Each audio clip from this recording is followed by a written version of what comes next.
Welcome, Dr. Balasubramanian, sir. Welcome, sir. Uh, I think after the young million 9 years, we have 9 into 3 times experience, 30 years of experience, eminent scholar coming for this K community. So thank you so much for accepting this thing. And I was really fortunate to just stumble upon this article in the Hindu 3 days back about the Kuppuswamy Sastry Research Institute, which is like preserving a lot of our ancient scripts and documents. And I just called the institute, and then fortunate to invite Dr. Balasubramanian, and I have the privilege to introduce him today. He is currently the deputy director of KSRI, Kuppuswamy Sastry Research Institute in Chennai here, and he has an MA in Sanskrit from University of Madras here, and he is a double PhD holder in yoga science. And his first thesis was on a critical study of Hatha Sanketa Chandrika of Sundardeva in 1999, after which he did another PhD on the critical study of the yoga of Yajnavalkya from the University of Madras in 2005. So after doing 2 PhDs in yoga, then he has written several articles, journal papers, books and other publications to his credit. He is also part of the editorial board of several journals and publications. He has reviewed more than 50 books on Sanskrit literature, philosophy, religion and yoga. He is a great scholar. I can keep on reading his CV. And he has been invited as keynote speakers in several national and international conferences in India and abroad, and he has won several awards and prizes, including the gold medal for the best performance in studies, Hinduism and social work given by the R.K. Vivekananda College, Chennai. And he has over 30 years of experience in conducting Sanskrit classes in India and abroad, and at both the graduate and postgraduate levels. He has guided several research scholars in this area, and since 1985 he has been with the KSRI. And he kindly accepted to talk. He shared his experiences on yoga and relating to healthy living. Sir, welcome, sir, and I pass it on to you. Thank you. Thank you.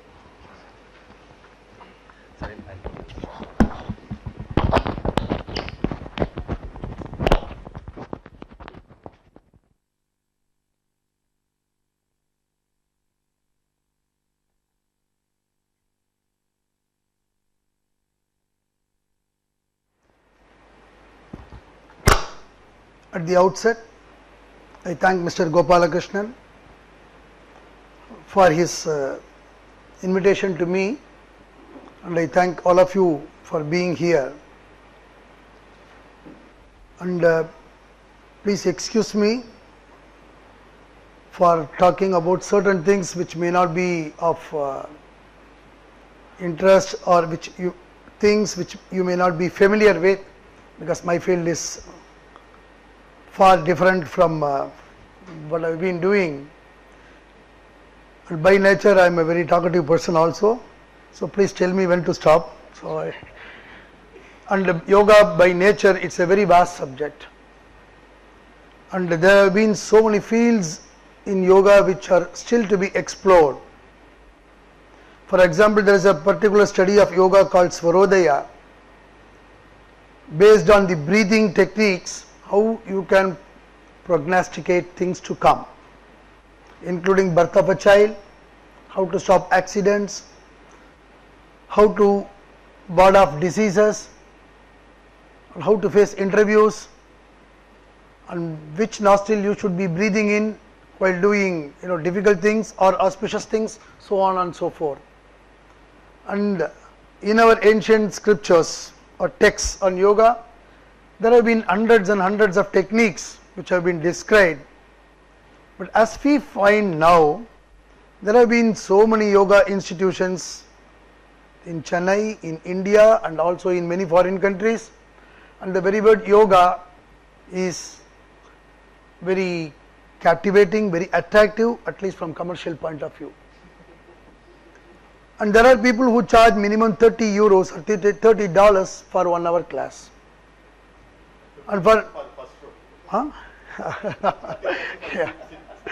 And there have been so many yoga teachers, yoga gurus, in the name of yoga, so many things. And I'm ashamed to say that one of the students who studied under me, whom I subsequently stopped teaching, had been doing so many obnoxious things in the name of yoga, including having sex with some of his students. And while I asked him why he was doing that, he is from US. And then he said, it is, consciousness and blah, blah, blah. I said, it's all nonsense. So I refused to teach him. So there have been so many misconceptions about yoga. Most of us know that yoga means, some of the practices that perhaps Ramdev, Swami Ramdev or others are doing before us in the TVs or in magazines and other things. They are not really yoga. They are only maybe 1/100th or 1/1000th of what we know about yoga. So Mr. Gopalakrishnan has given me so many subtitles. I don't know whether I will be able to cover them in a very brief period of time, because to start about the origin of yoga is to talk about the origin of mankind itself. The whole world came to know more about yoga, especially the Western countries, when this Mohenjo-daro Harappan excavations came out for the first time by Marshall, and where they saw some seals and pictures of some people practicing some asanas. So at least they are 5000 years old, archaeologically or even scientifically. And even from the Rig Veda, which is supposed to be the most ancient literature in the world, we have references to yoga. And the word yoga has been used to mean more than 20 ideas, including one of such ideas is deceiving or stealing or cheating people. That is also one yoga. Preparing for war. So many meanings are possible, but only 4 or 5 of them are internationally well known to scholars, and I will talk in brief about them and how this can be applied in our day-to-day life. Actually, we are applying without consciously knowing that we are practicing yoga. Now when we talk of the origin of yoga, our literature goes back to Vedas. According to tradition, according to Indian tradition or legends, Vedas are, they don't have any time. You cannot measure yoga, and we cannot fix any date for Vedas also. But the modern scholarship, in the name of research, says that Vedas belong to 3000 BC or 2500 BC and so on and so forth. Whatever it may be, but at least for the 5000 years we have got an unbroken chain of yoga. You have been discussing about copying, but yoga is an art of copying also. In India, it was always the Guru and Shishya Parampara, but it was never, the education was never like what it was like now. There was always interaction between the student and the teacher, as it was in China. The students were living with the teacher, they were observing him, how he tackles many problems of life, and the teacher was able to impart the knowledge knowing the capacity of the student. If he was good in medicine, if he shows some interest in medicine, he later became an expert in Ayurveda. If a person was very good in mathematics, we should be proud that India is the innovator of mathematics. Many of the mathematical terms derive from Sanskrit words. For example, trigonometry is 3 gona miti. 3 means 3, gona means angle, miti means measurement. And geometry comes from the word jya and miti. Jya means earth, miti means measurement.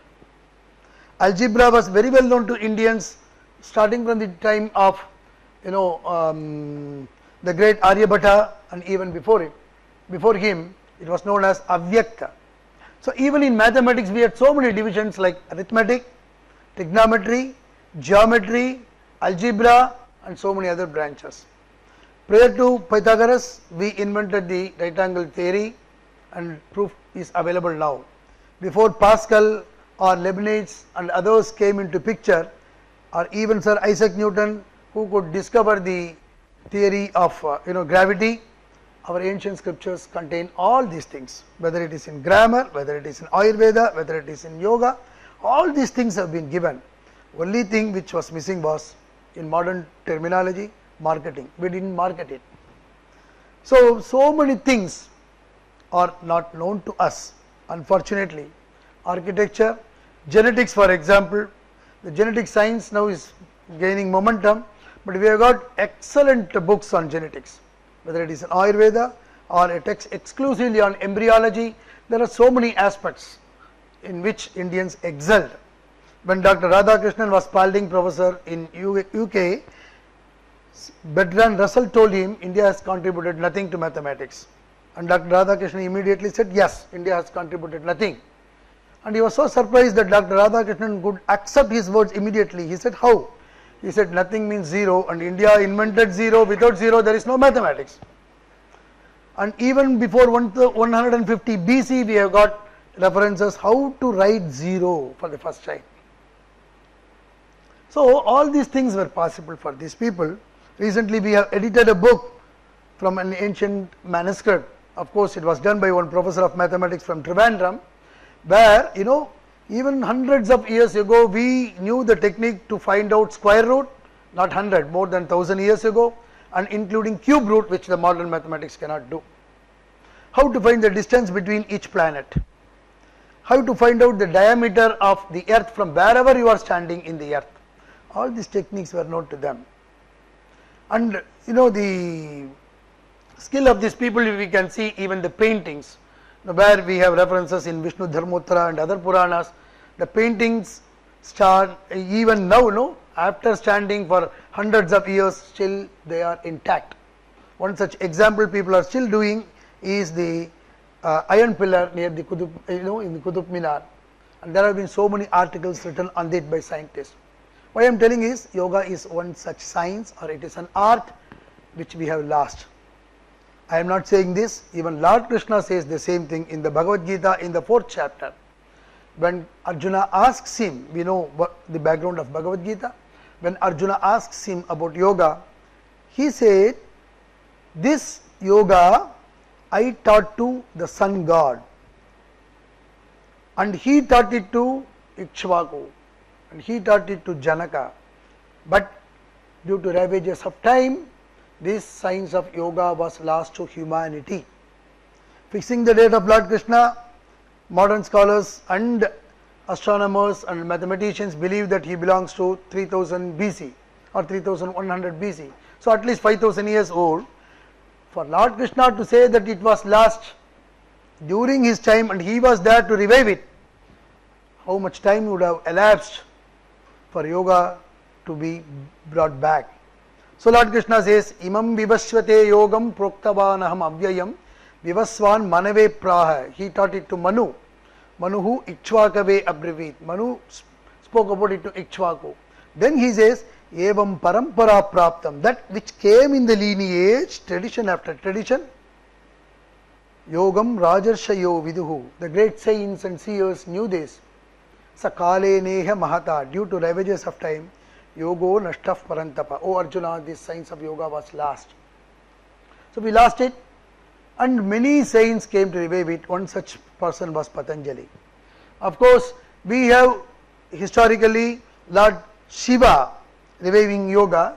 Shiva is credited with the innovator of Hatha Yoga branch of yoga, where the schools of Hatha Yoga, there are many branches in Hatha Yoga school.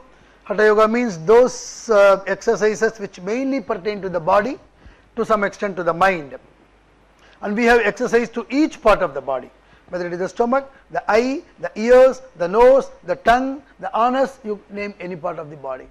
There are exercises for it, and if we really practice it in the right spirit, we will lead a life of good health. We may not be Mr. Universe, but we will have a life without any diseases. So the Hatha Yogic texts attribute the authorship to Lord Shiva, whereas Lord Krishna said he was the one who taught it to all others. But there are texts on yoga, like the text written by Yajnavalkya himself, who say that it was Brahma, the creator. According to Hindu mythology, we have the Trinity. Brahma is the creator, Vishnu is the sustainer, and Shiva is the destroyer. So Brahma started this science of yoga. So really who started, we don't know, but we have references even from the Vedic time. I got more interested about the arteries and veins. There are umpteen number of references to the blood circulation, about the arteries and veins in yoga. Why I got interest was, my first son was born as a blue baby He had so much of problem in his heart. He lived for 5 years. The doctor said he won't live for a few hours, but he lived for 5 years. He underwent surgery when he was 5 days old, and he died at the age of 5, exactly at the age of 5, because he had this problem in heart. I wanted to explore what our ancient scriptures talked about heart.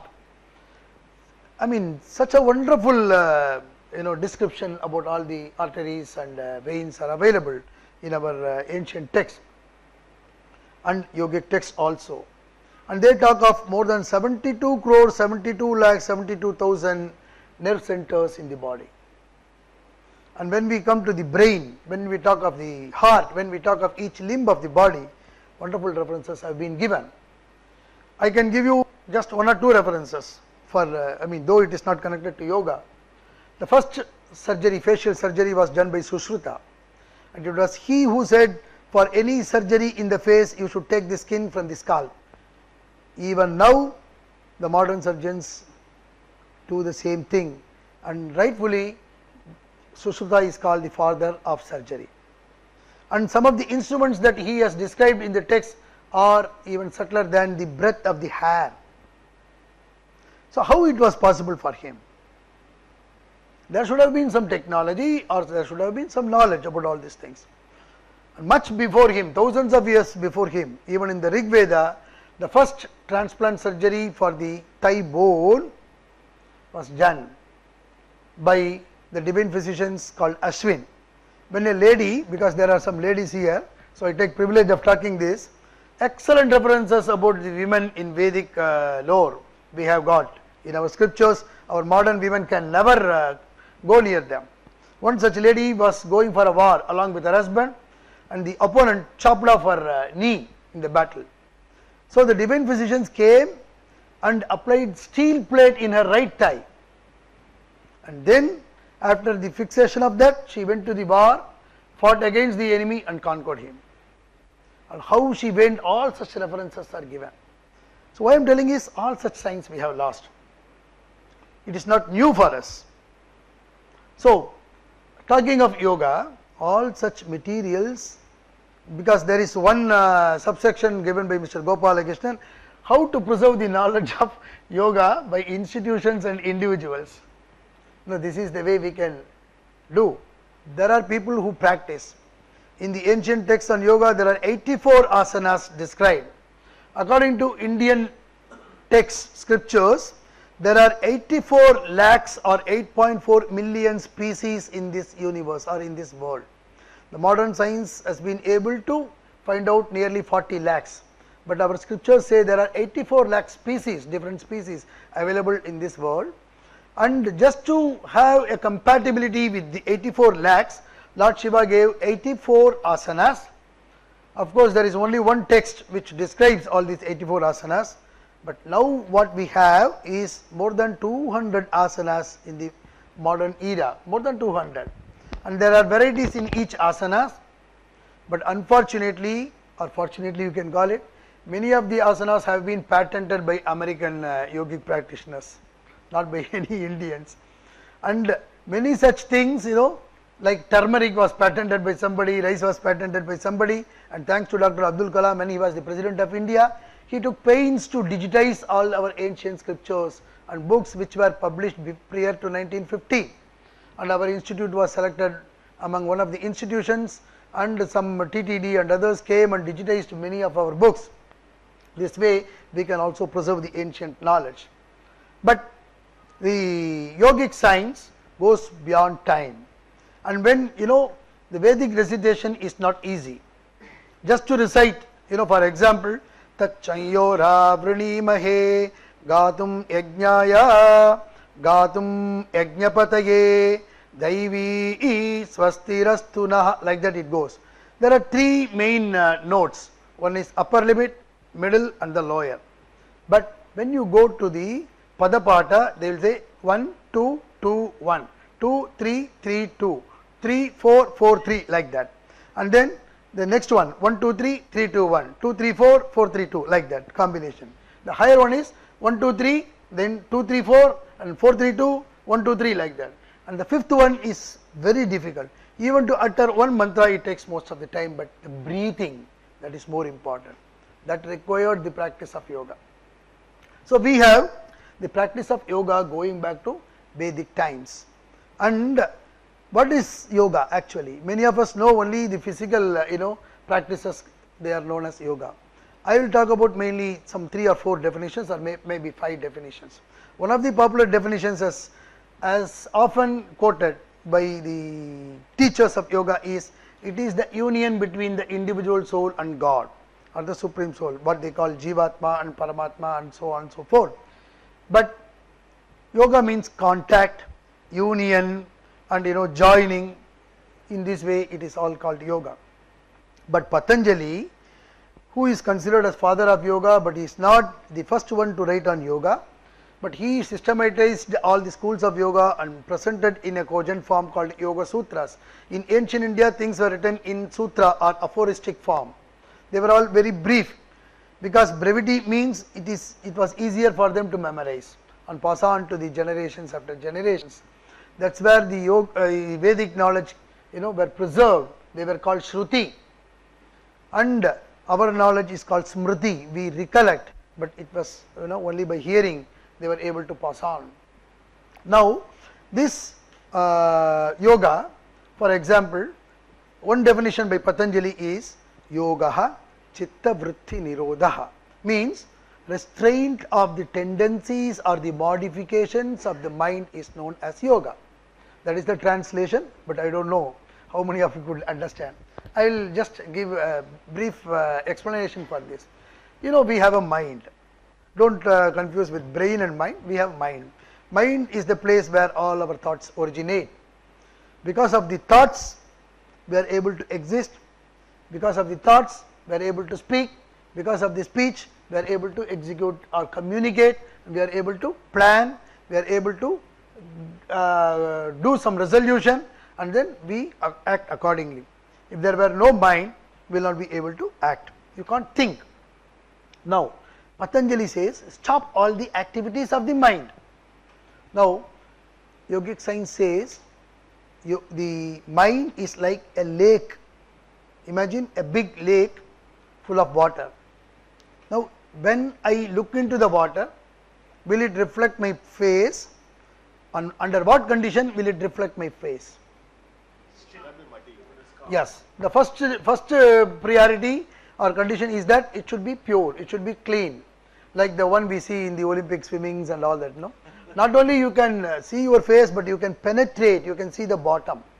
No, so if the mind is clean, pure, then you can penetrate into the soul. That's one thing, but that is not enough. There is another condition. What is it? Yes, the water should be still. For example, if the water has waves, then it won't reflect my face, but the mind is always having thoughts.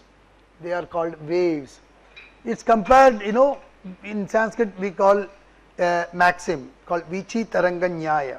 If you throw a small pebble in the water, it creates a ripple, that creates another ripple, that creates another ripple.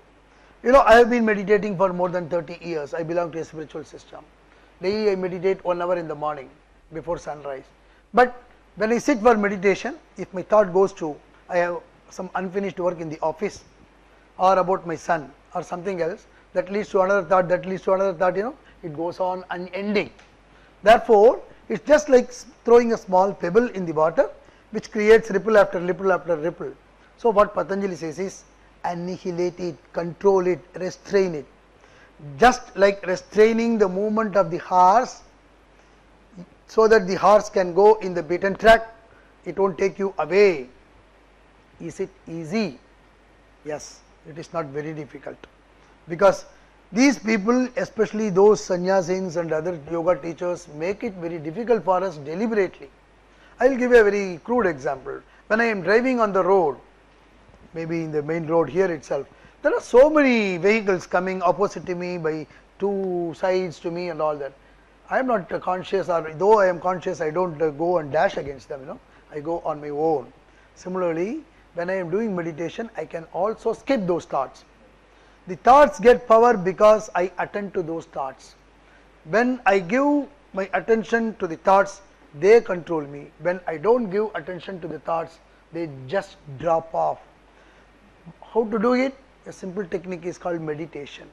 But people think, meditation is very difficult. You have to, go out of the house or renounce the world, sit in a corner of the temple or in the forest or something like that. It is not that. The definition of meditation is to think of an object continuously over a period of time. Whether you take the Latin root of it or the Sanskrit root of it, it means the same thing. According to Patanjali, dhyanam means meditation. It means tatra pratyaya ekatanata dhyanam, to hold your thought on any object over a period of time. That Swami Vivekananda said, we have so many scientists in Europe, they are all yogis in the real sense. Imagine, so many people would have seen the apple falling down, but it was left only for Sir Isaac Newton to go and think over it again and again to come over with a wonderful concept or a theory about it. Because he was the one who was meditating on it, thinking over it again and again. And when we take the life of Napoleon, it is said that he was able to sleep at any moment of time. Even when he was riding on his horse, the moment, next moment he could sleep. And many of the answers or solutions came to him from the deep core of his mind, because the mind was so calm for him. And the answer came from the subconscious mind. So, when you keep the mind peaceful, calm, and there is nothing, things come out of it. So, it is not difficult, meditation is not difficult. Just apply your mind, focus. There have been so many instances in the life of Swami Vivekananda. When he was in States, it is said that some people were practicing with a gun and a bullet, and they were practicing to hit an object which was going in the water.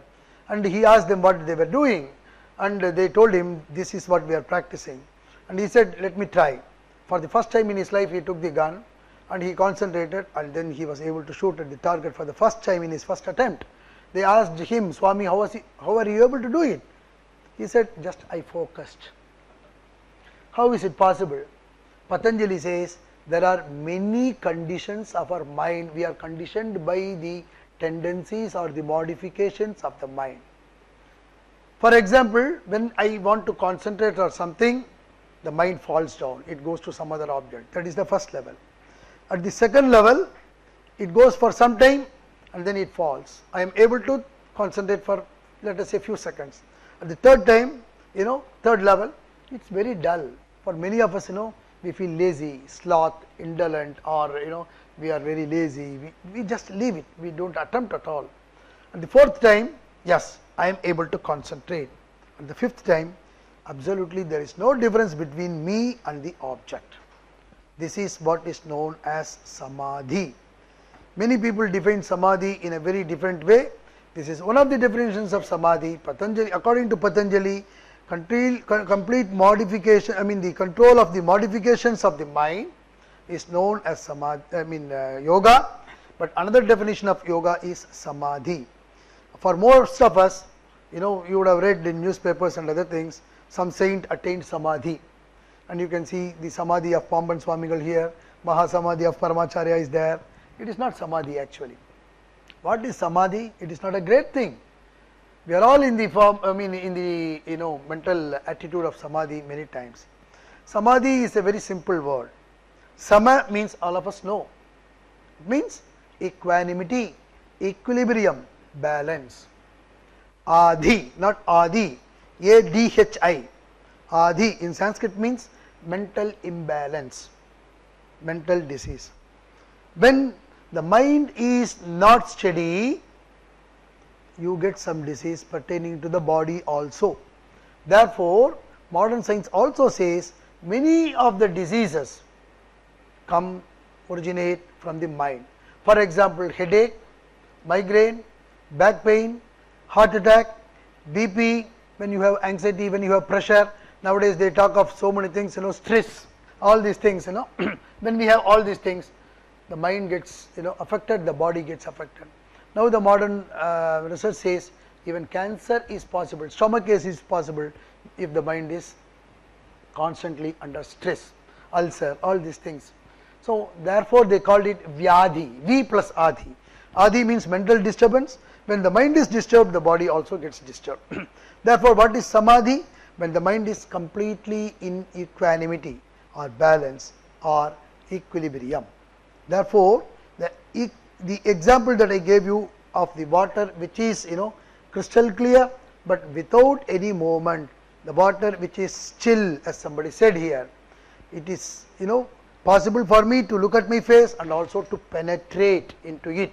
Therefore, samadhi means when the mind is at complete rest or it is having utmost peace. Is it possible for us? Yes. Modern science, neurologists like Dr. B. Ramamurthy has given so many lectures on this. It accepts only two things: the consciousness in two phases of human life. One is what we are experiencing now, awakening or awareness, when my sense organs are aware. For example, my eyes, my nose, my ears, my tongue and the skin, these are called the 5 sense organs. They are aware, they are awake. But there is yet another condition which is known as sleep or dream condition. When the sense organs are at rest, there in my sleep, without the help of my sense organ, without the help of my eyes, I am able to see. I am able to see some serpent, so I experience fear in my sleep. I am able to see Hema Malini, I mean for my age, or a modern one, then I feel happy. So, it is not the physical eye which is seeing, it is not the physical tongue which is experiencing, but yet the feeling is the same. How is it possible? There are possibilities that without the involvement of the physical organs, you can still experience. So, these are the two levels which the neuroscience talks about. But our ancient scriptures talk about the third one, which is called the deep sleep, but the modern scholars translate it as dreamless sleep. Neurologists say that such a state is not possible. They say there are always dreams, but we don't recollect these dreams. But yoga and other ancient scriptural texts say dreamless sleep is possible. For example, this is the common example that is given. When a person is dead asleep, you ask him after he gets up, how did you sleep? He said, I had a sound sleep. What was there in your sleep? Nothing. Where were you? I don't know. How long did you sleep like this? I don't know. So, in a way, there was no time, there was no space. So, there was no dream at that time. You as it were, we transcend the barriers of time and space. This is possible to experience even in our waking condition. That is why we practice meditation and some yogic techniques. When it comes to the mind, yoga is the best, because concentration, meditation and the next one called samadhi, they are possible for each one of us. Why some people are able to achieve success? Because they are able to focus their mind, others are not able to focus their mind, therefore difference is there. So, yoga, how it can be applied in our physical way, asanas and then pranayama. Pranayama means breathing control. In ancient yogic techniques or texts, it is said the mind and the air that we breathe, they are closely connected. If one gets disturbed, the other also gets disturbed. If you control the one, the other also gets controlled. Therefore, they adopted so many techniques of pranayama. Now, many of the asanas they could explain to us by observing the nature. For example, some of the asanas like fish posture, by practicing that you can float in the water. There are some techniques by which you can roll your tongue and keep it here in the uvula. Why? Because if you are able to practice it, you can forget about thirst. You will not get thirsty at all. The body will also retain some heat.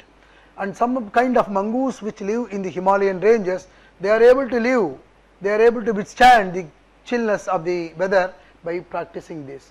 And by observing some birds, which are able to excrete whatever they have eaten. For example, they will just do like this and they are able to excrete. So, some of the practices in yoga, you can do it, which you can see, very basic practices in yoga, you can also do it.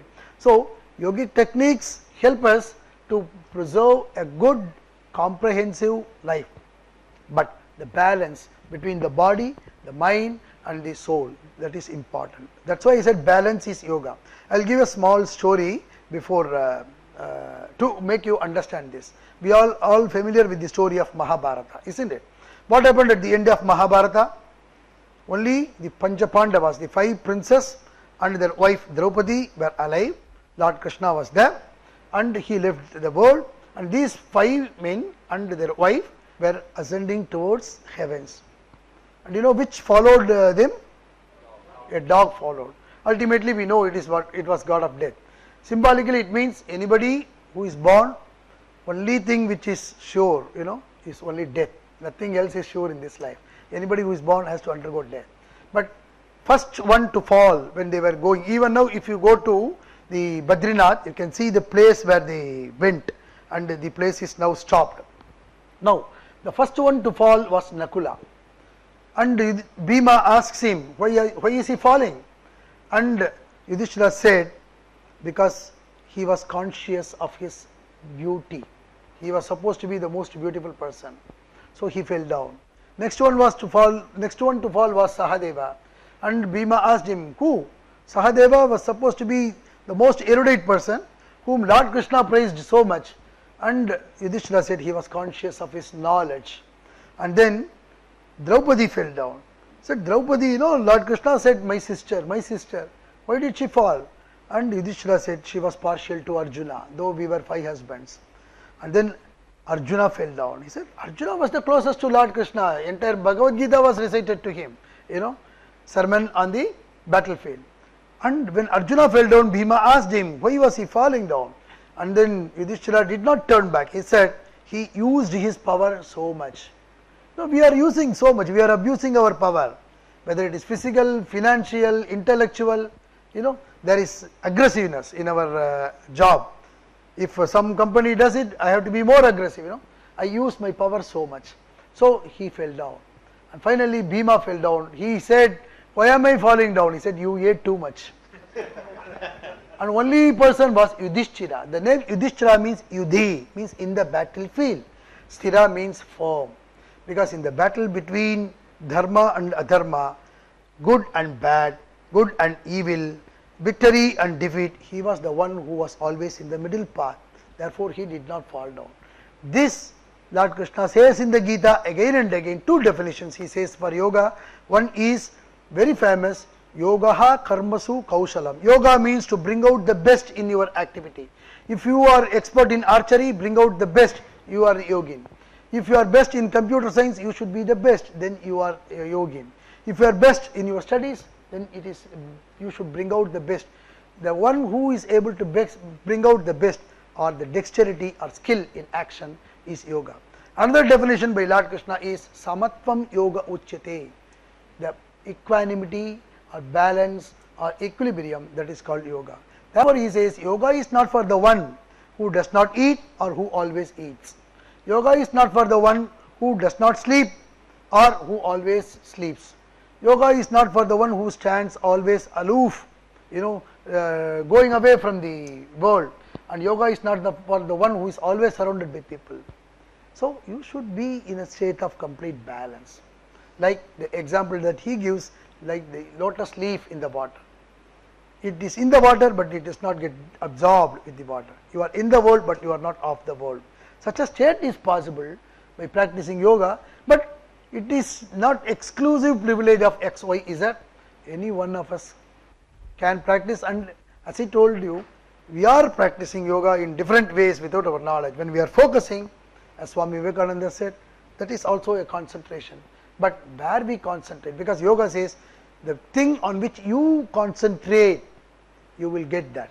If I concentrate on ocean continuously, perhaps I will get the essence of ocean, that is a lump of salt. If I concentrate on the horse, I will get the swiftness. If I concentrate on elephant, I will get the strength. If I concentrate on the moon, I will get the knowledge of all the constellation of the stars. This is what Patanjali goes on explaining. But he says, if you meditate in the heart, your mind will become peaceful and calm, so that you will not have BP, you will not have tension, you will not have anxiety, you will not have stress, and so many things. So this is what, in nutshell, yoga can give us. How to preserve it? Of course, there are so many ways of preserving it, and there are at least 3000 texts on yoga which are lying in the form of manuscripts. Government of India has taken a small step in preserving them, but many of the institutions are throwing the manuscripts for peanuts.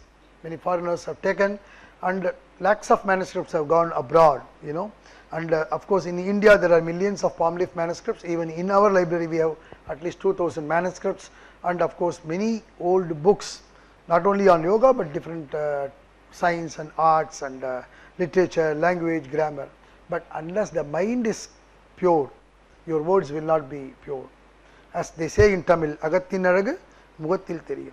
If the mind is clean, pure, your words will also be clean and pure, and your action will also be clean and pure.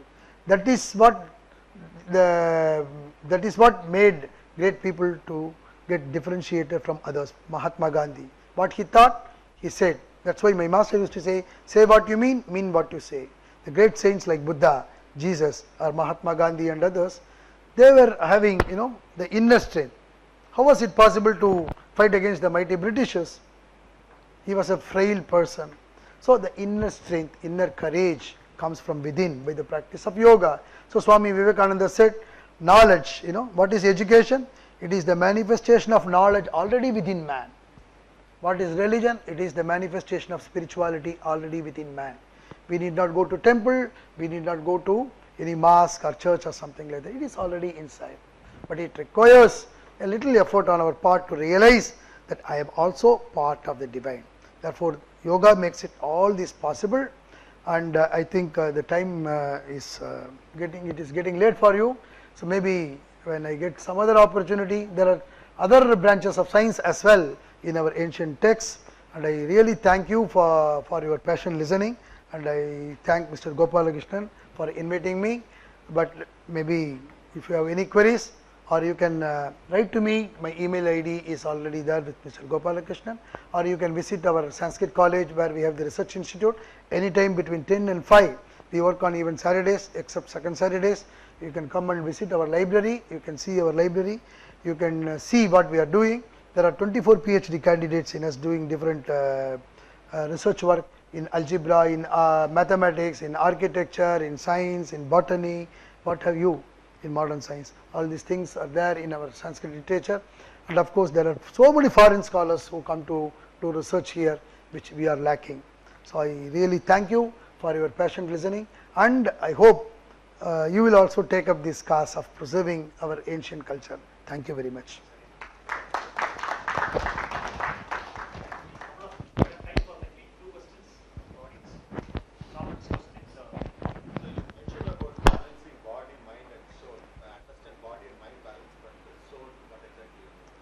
Soul means when you don't have the consciousness of the body and the mind.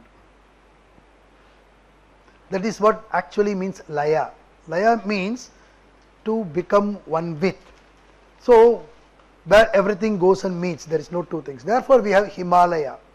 So in school is called Vidyalaya, where all knowledge meets. Whether it is happening or not, it's a different question. But Alaya means temple, where our body and mind and soul should meet with the God. It is not happening. So Laya, that is what Patanjali also says in the third sutra, in the Yoga Sutra.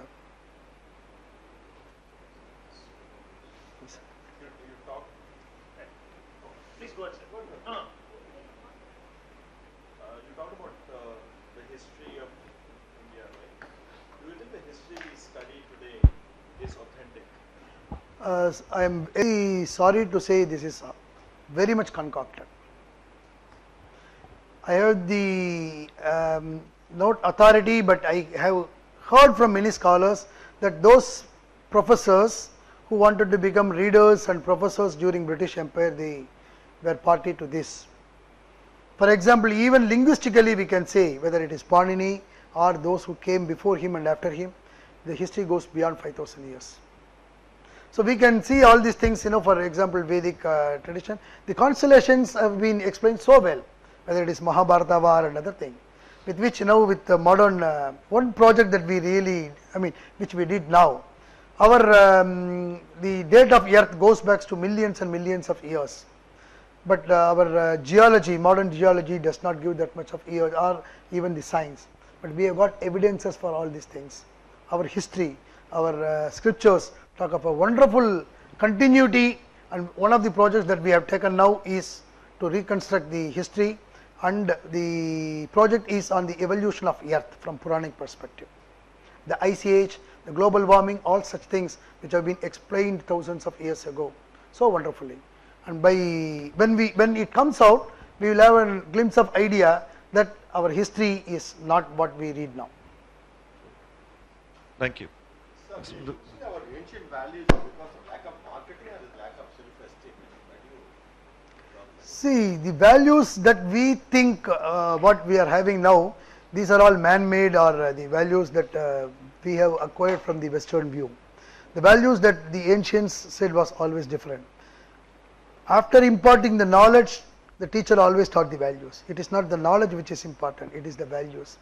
Any saint, for example, is remembered now, whether Jesus or Buddha, not because of their contribution or the monuments they constructed, because of the values, because of the teachings. But we don't think of the others who tried to rule over, whether Hitler or others. What are the values? Without values, man is a beast.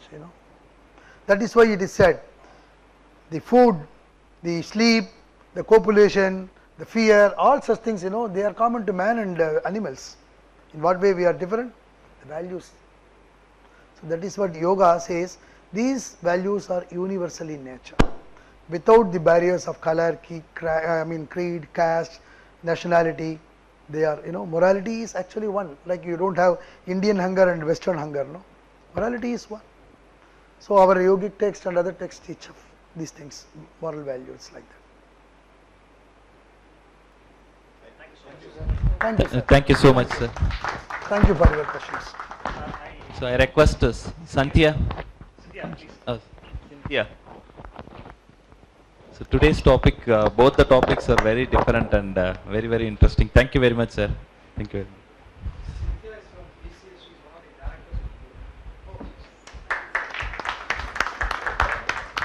So thanks everyone. Wish you happy weekend. Thanks.